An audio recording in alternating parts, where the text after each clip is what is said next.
Hey guys, I'm your boy Nick with Pick MMA. We are back with another one. Let's get right into it, guys. We went 4-1 on the last card, Dana White Contender Series week 6 was we went 4-1. Let's just go over the fights quickly. We're gonna take like 2 minutes to go over it.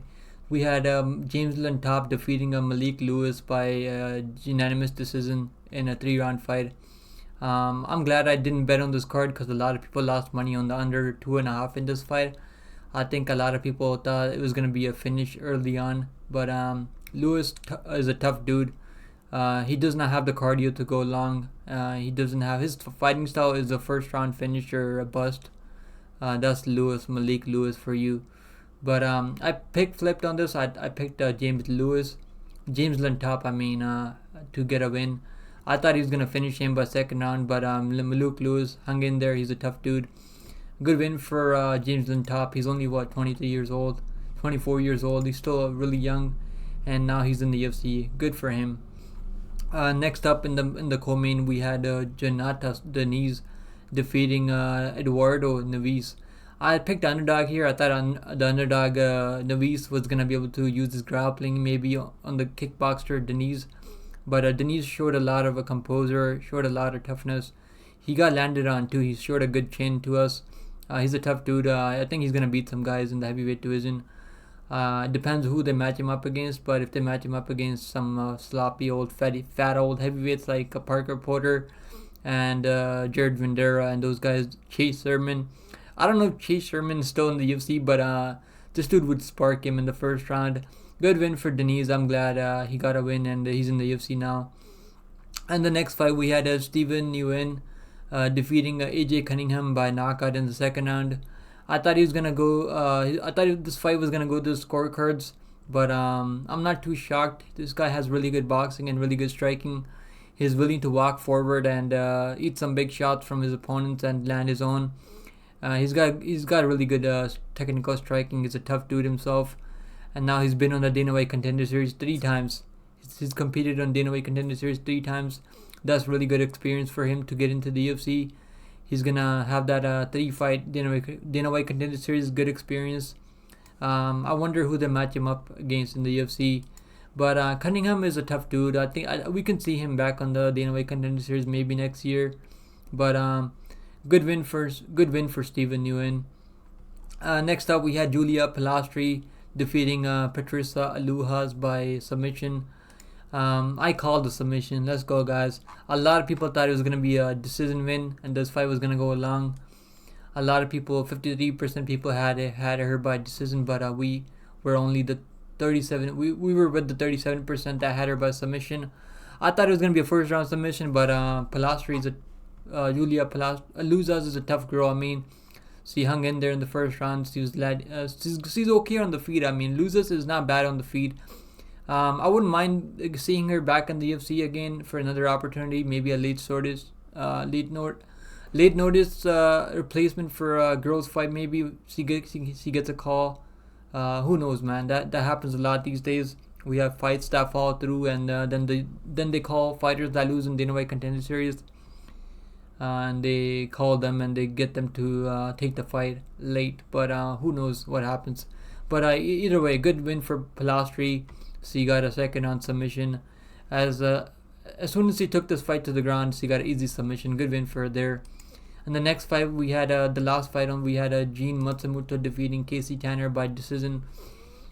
I remember calling the submission for Matsumoto first, but then I ended up changing my mind to a decision. I thought Casey Tanner is really tough, and he is a tough dude. Guys, do you guys remember Casey Tanner turned into the favorite for this fight? So technically this is underdog pick by me. I picked underdog Jean Matsumoto, even though a lot of people picked him on Tapology. It's 86% people. I was with the 26% that picked him by decision, so I'm glad I called that decision win there for him. But Tanner is a tough dude, man. I think we're gonna see Casey Tanner back in the UFC again. But a really good win for Jean Matsumoto. He's a 14-0 undefeated Brazilian prospect now. I think we're gonna see him win a lot of fights in the UFC, and he's only 24 years old. He's gonna make big improvements in his career. He's not even in his prime anymore. So 4-1 for Dana White Contender Series. Our only loss was the underdog on Navis. So either I'll take it 4-1. I'll take that. Let's go to the next fight now, guys. We have the Dana White Contender Series, Week 7. Let's get into the first fight, guys. First up, we have Igor de Silva going up against Jhonata Silva. Let's get into Jhonata de Silva. I got some notes here, guys. I got some a lot of notes here. I did tape study on these fights last week. Look at this. Look at these notes. I gotta go through all this because this is the good important information that we need. So let me talk about Jhonata de Silva. He's a 26-year-old prospect who fights out of Brazil. He was born in Brazil, but he fights out of Rome, Italy right now. He's training out of Italy, I think. This is going to be a barn burner fight for sure. He has an MMA record of 8 wins, 1 loss. He's been fighting in Shuto, Brazil, which is another pretty small legit promotion out of Brazil. He's also competed in the Cage Warriors promotion last time around. He picked up a win back in March of this year. That's probably why he's getting this opportunity on Dana White Contender Series. I think he got that third round knockout stoppage in the third round over a pretty good German prospect. I think it was over 11-3 German prospect. He knocked him out in the third round, so his power does carry late. His only loss in his pro career was to Jan Teixeira, who he got a rematch with and beat him by unanimous decision. So he's got a good game in MMA. Just another guy that Teixeira is another prospect out of Shuto, Brazil. Teixeira is a 9-2 prospect. I think we're gonna see Teixeira in the UFC soon, maybe on Dana White Contender Series. Anyways, guys, so Jhonata lost his fight by split decision, but he bounced back and got a unanimous decision win over that Jan Teixeira guy. Anyhow, guys, so notes on his previous fights. So this dude, right, in his previous fights, he has shown nasty head kicks. He can be taken down. Has pretty bad takedown defense. He's still really young. He's only 6 years old. Still a long time to go. He trains out of an American top team in Rome, Italy. Anyhow, guys, so a couple of more notes that I have on him is he does throw good body kicks, and he throws nasty head kicks. His kicks are really fast. He gets taken down way too easy. He does have a good get-up game. He's not easy to hold down on the ground.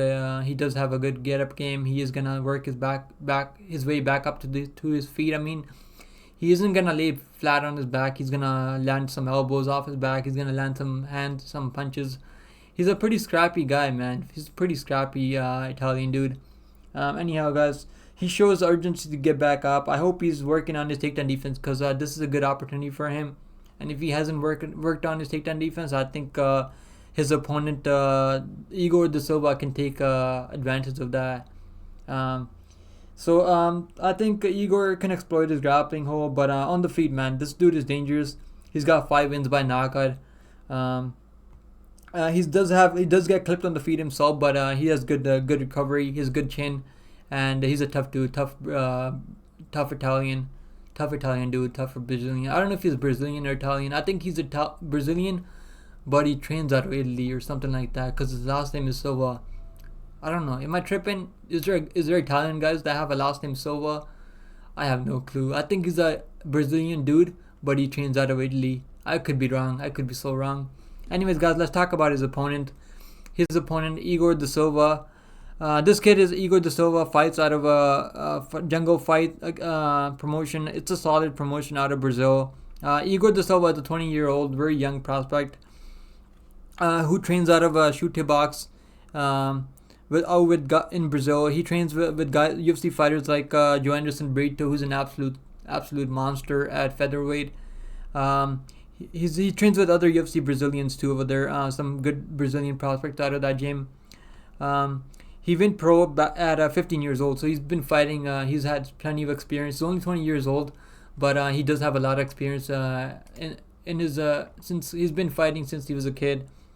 So he's by no means a new to MMA game. He's taken good step up in competition each fight. He's still only 20 years old though, so you guys got to keep that in mind. He's a pretty big favorite here. It's like a -200 favorite, I think. Let's look at the lines, guys. So he's he's a pretty big favorite. Igor de Silva is a -210 right now on DraftKings. He's very young, man. He's super young. I don't know if you guys want to be betting on him at -210. He's still really, really, really young, man. 20 years old, still really young. So he does have a good step up in competition. He's defeated some good guys. His notes on his previous fights, guys. His fights like every other shoot to box fighter. He walks forward with his lets his hands go. He's okay with eating punches. He's okay with eating one shot to give his own.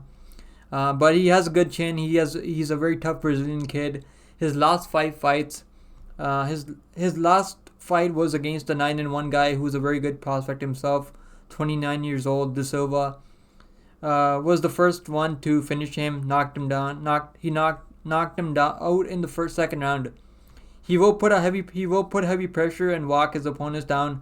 He will look for a takedown in between his striking, which is a very good fight IQ for him. It's good to see him mixing takedowns when he's using his striking when his opponents least expect it. Anyways, guys, so he has good leg kicks. He has good striking. He has good takedown defense. But by him, so far, he has a nasty ground and pound, and he's skilled on the ground. He has good game on the ground. But he's still only 20 years old. He's still very, very young. Hasn't faced the best level of competition between these two guys. I think Jhonata Silva has probably faced a better level of competition, I think, between these two guys. But both of these guys are very scrappy. But I'm gonna pick the underdog. I might switch my pick when I see the weigh-ins. But I just feel like this kid Jhonata de Silva he's mature enough now. I think he's rounding his game out now. He's competed in a pretty good promotion, shoot to Brazil. And he's got knockout power. He's got a good takedown defense too. If he's worked on his takedown defense, I think he can win this fight. I'm gonna go with the underdog here. There's no way I'm gonna pick the 20-year-old at -210. Just he could win this fight. This is a very winnable fight for Igor de Silva. Both of these guys are very similar in how they fight, but I think Igor de Silva is a little bit more crisp on the ground. I think he's more skilled on the ground, more well-rounded fighter, which is probably why he's the favorite, I think, at -210. But I'm going to pick Jhonata de Silva. I think he's training out of a good top team, American top team, Rome. I think he's getting good work done over there. I think he can win this fight. This is a winnable fight for him. I see this fight going to the scorecards. I don't see a finish for either guy. And I think Jhonata de Silva can get it done, man. He's never been finished either.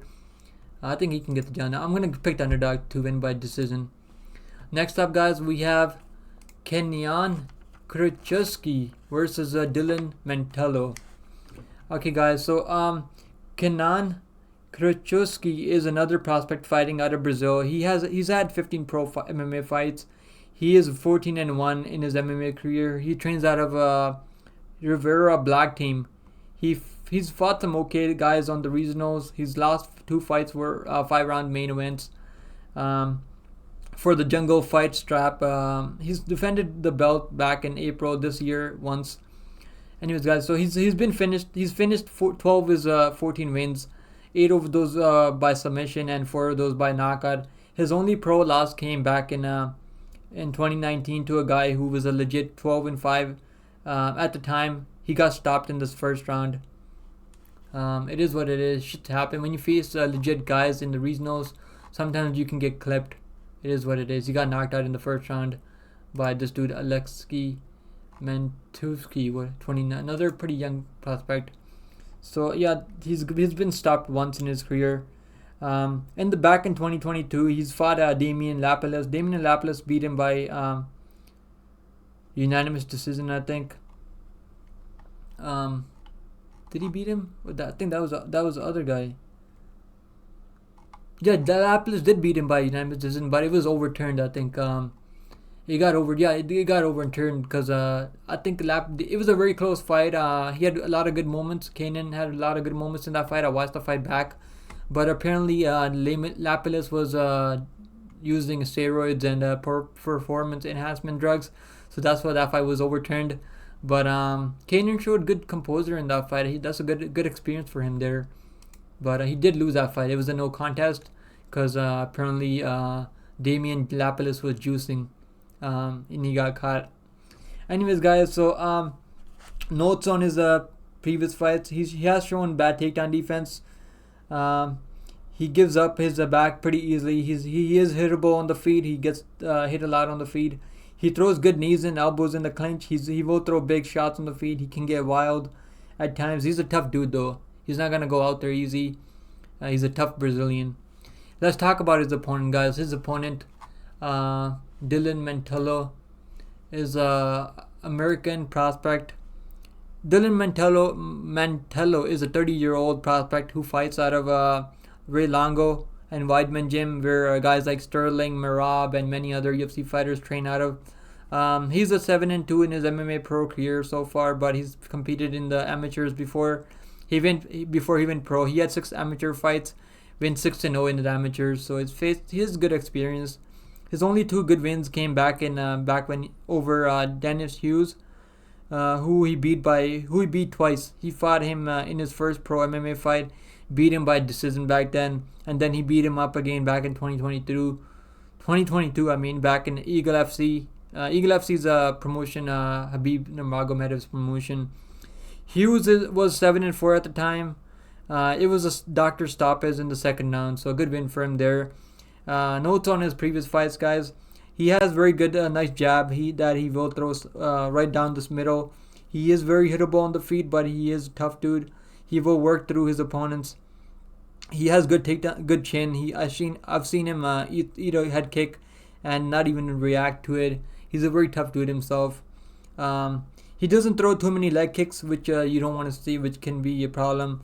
His losses were to Archie Kogan, who is a 8-0 undefeated prospect, and who's 5-0 in Bellator and 2-0 in LFA. So his losses aren't too bad, guys.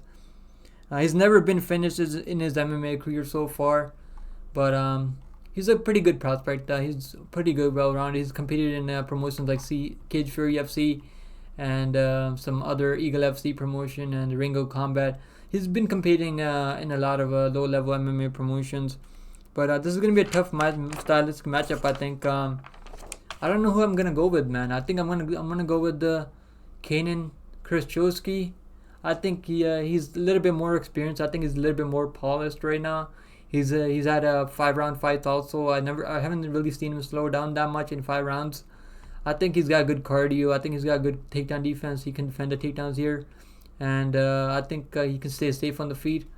I'm gonna say Kaynan Kruschewsky gets it done. I'm gonna say a knockout in the second round. Okay, guys.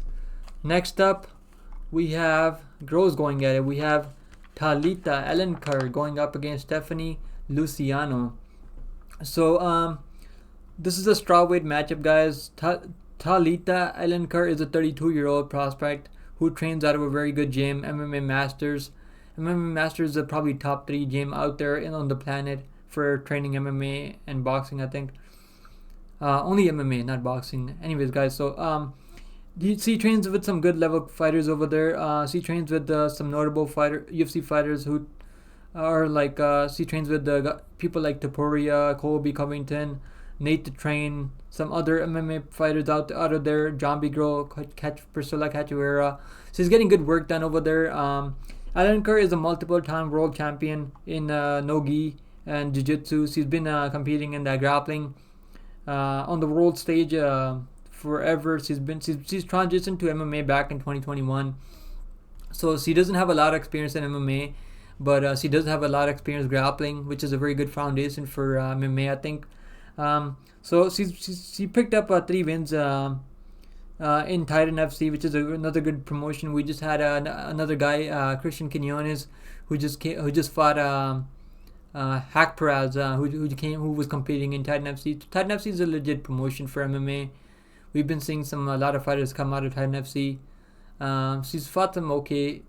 She hasn't faced the best girls over there, but some okay girls with some okay experience. Anyways, guys, so she's got a really good ground game. So last time she picked up a win in LFA over a girl who was 2-2 in LFA at the time. She's finished her 3 wins by submission.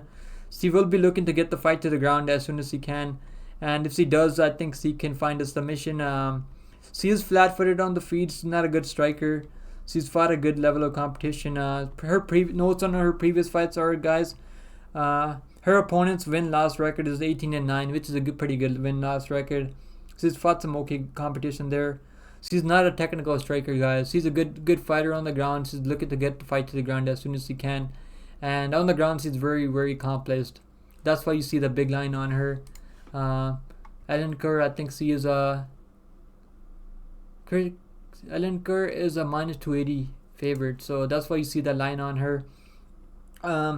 She's a good grappler. She's not a wrestler. She will look for body locks and trips to get the fight to the ground. She doesn't have a background in wrestling. It's mostly grappling. So she does go for the double leg takedown. She does go for the single leg sometimes. She's very heavy. She has very heavy pressure on top. She's got very good level top control. She's very good ground and pound when she gets to the top position of her opponent. She's also has a very good cardio to keep controlling her opponent for 3 rounds. She's got a very good all-around game, but her only deficiency is in striking on the feet. And her opponent, Stephanie Luciano, is a 23-year-old prospect. She's fighting out of Brazil. She trains out of Gordon fight team, where 3 other regional fighters train out of also. She's had 3 fights in the amateurs also. So she's got some good level experience. She's 5-1, and her only loss came to Romero, who has a record of 3-1 at the time. She's lost by unanimous decision to her. So Luciano's best win came over Korean Oriand, who was a 5-0 at the time. She beat her by unanimous decision in a 5-round fight for the Jungle Fight Championship. I don't think she has much of a ground game in this fight. I think she's going to be struggling if this fight gets to the ground. Notes on her previous fights: she's a technical striker. She throws very heavy, dangerous knees in the clinch. She will also throw that front kick to her opponent's kneecap, like that Jon Jones. You know that side kick that Jon Jones likes to throw on his opponent's kneecap. Luciano does throw that kneecap kick.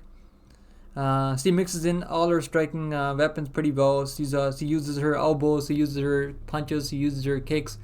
Uses a lot of striking weapons on the feet. She's very versatile on the feet. She's a very tough girl also. She doesn't seem to have much power in her striking though. Her movement and footwork is pretty good. Her striking defense does need some work. I think no one's really tried to implement their grappling on her. So this is going to be her first time she's taken on a really accomplished grappler.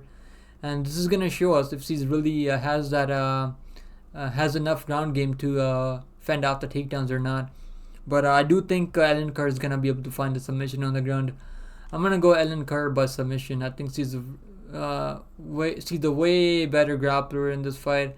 And I don't think Luciano has enough of a ground game, and she's never really been tested with the grappling in her fights, and I think this is going to be a test she's not going to pass. I'm going to go Alencar by submission, round 2. Alright guys, next up we have JaCobi Jones going up against Daniel James Allen. So this is going to be a lightweight matchup. This is going to be a very good fight. Jones is an LFA champion, by the way. This is why he's getting this opportunity. He just won the LFA strap as a pretty big underdog. So Jones is a 27-year-old Factory X Muay Thai prospect. A lot of active UFC fighters training out of Factory X Muay Thai. Also, he's getting good work done over there. He's an LFA prospect. He has a good amateur experience also with 5-1 amateur record. He went pro back in 2021. He has a 6-1. He's 6-1 in LFA, and that's where he's mostly competed for his MMA pro career. All of his wins came mostly by finish, and he's very well rounded everywhere. He does have one loss to Austin Worms, where he got armbarred in the first round. Austin Worms is a pretty good fighter himself, man. I think my internet just went out for some reason. God damn it. There it's back. Okay, so he's a good LFA prospect. He's fought some good guys over there. He has not faced the best level of competition in LFA. His last win was over a legit guy.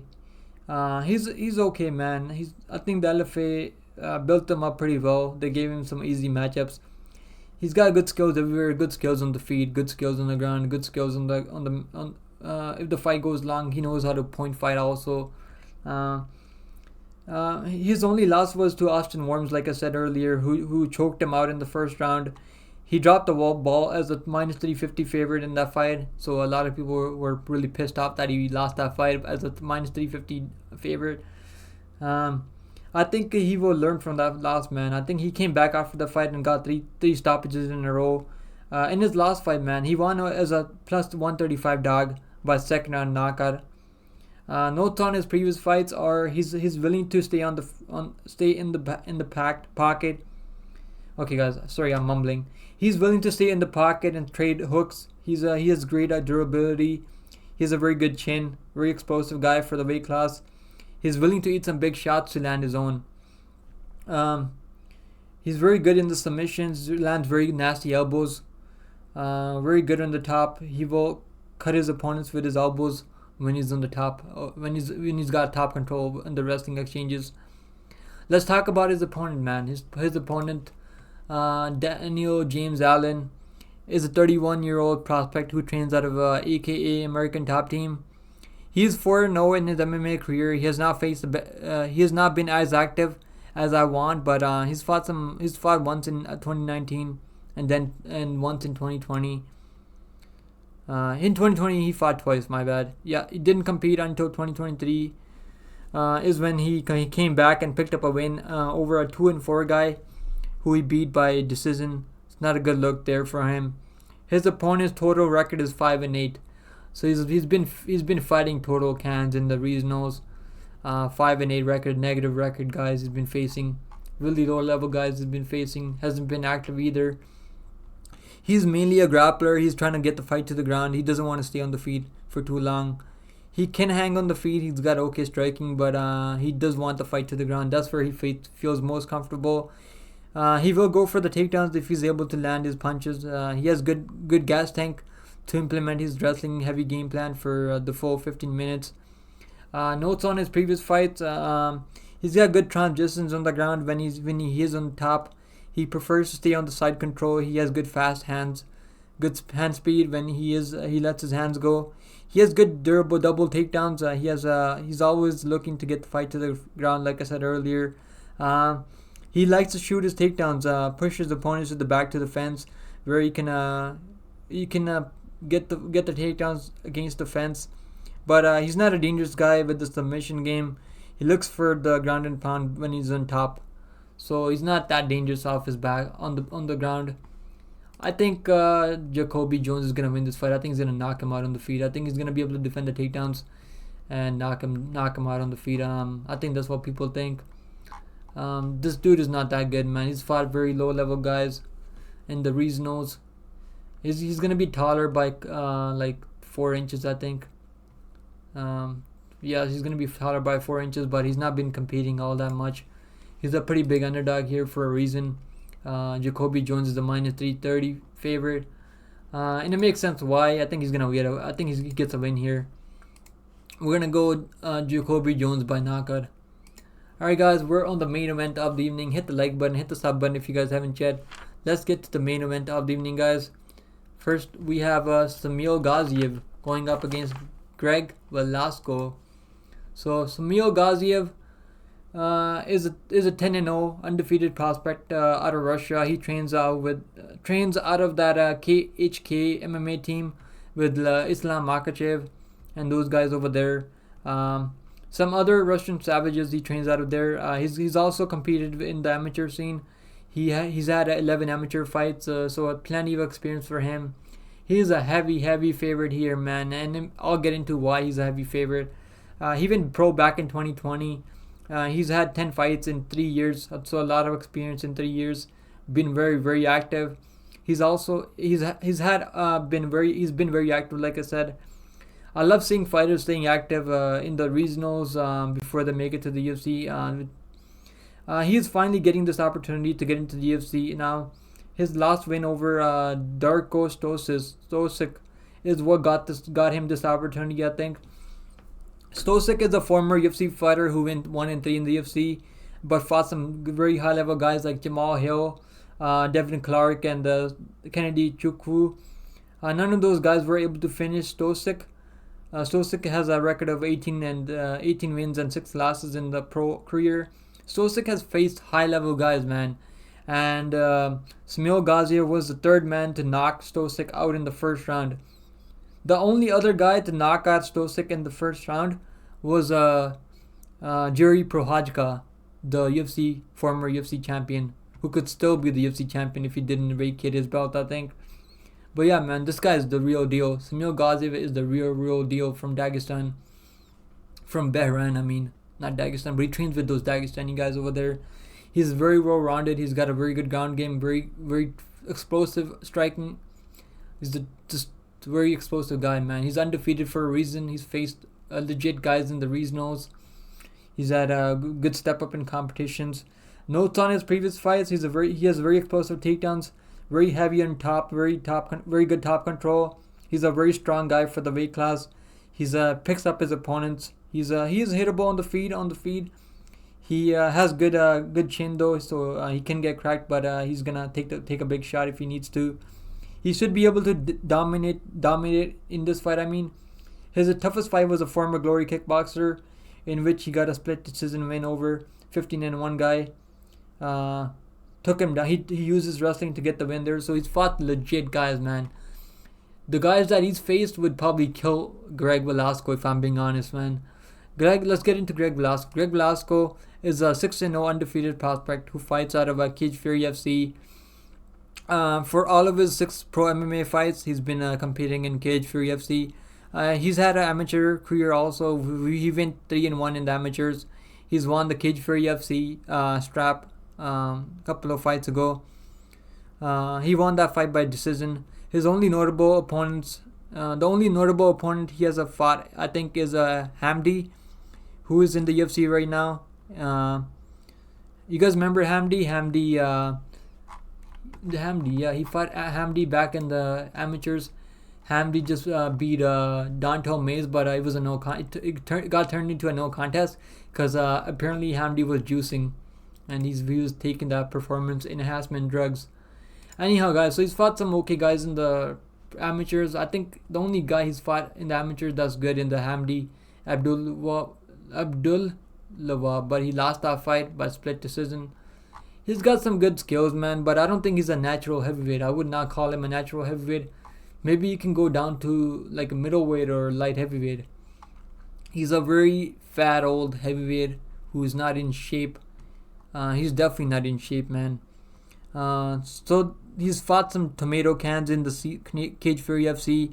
We all know that promotion is horrible. He's dominated fat old heavyweights who have nothing on the ground for him. Notes on his previous fights: he can be taken down himself. He has horrible takedown defense. He can be controlled himself on the ground. In the fights that I watched for him, he looked horrible whenever he got taken down. Even Augusto Wind will take him down. I think he does work his way up to his feet. I mean, he does have pretty good gas tank though, but he's very sloppy, very stiff on the feet. Not that good, man. He's very horrible. Shamil Gaziev should be able to dominate him anywhere this fight goes. I'm gonna say Shamil Gaziev ground and pounds him in the first round. Gaziev is a legit fighter. Velasco is a can crusher. That's all I need to say, guys. Once again, guys, I'm gonna repeat the full card picks. So in the main event, we're gonna go Shamil Gaziev by first round ground and pound. In the co-main event, we're gonna go JaCobi Jones by knockout in the second round. And the third fight, in the gross fight, we're gonna go Talita Alencar by submission in the second round. And the next fight, we're gonna go Kaynan Kruschewsky by I'm gonna say he gets a knockout in the second round. And then for the last fight, we're gonna go Igor. We're gonna go Jhonata Silva by decision. We're gonna take the underdog in the first fight. I think at plus whatever, he's a pretty big underdog, and he shouldn't be because Igor De Silva is still a kid at 20 years old. I think this Jhonata De Silva has a chance to get a win here. I'm probably gonna bet on him. I'm probably gonna drop like half a unit on him because he has a legit chance, man. At plus 155, I think there's a legit chance that he can get a win here. Okay, guys, those are the picks for UFC Week 7 Dana White Contender Series. Hit the like button, hit the sub button on your way in. We're only 2 subscribers away from 150 subscribers. If you guys appreciate the content, like the video, leave a comment below for the algorithm, and I'll see you guys in the next one. Take care of yourself, and good luck on all your bets, guys. It just took me like 2 or 3 hours to make that UFC Gamrot versus Fizzy video, and then I wanted to get this video out to you guys as soon as I could before the betting lines get hammered.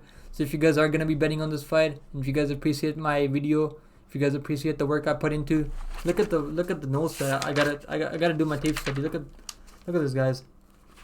I do my tape study. Takes a lot of work to get into these fights. I do my tape study, guys. I don't just pick fighters that I think are gonna win. Look, takes some time to do these videos, guys. I put in the work. I put in the grind, man. I put in the grind always. If you guys want me to keep dropping this content weekly, guys, hit the sub button, subscribe to the channel. Come on now, what are you guys waiting for? That's it for the videos, guys. I gotta end it here. I think this video has been way too long. Good luck on all your bets, guys. Stay safe out there. Stay healthy, guys. Take care of yourself. I'll see you guys in the next one. Later.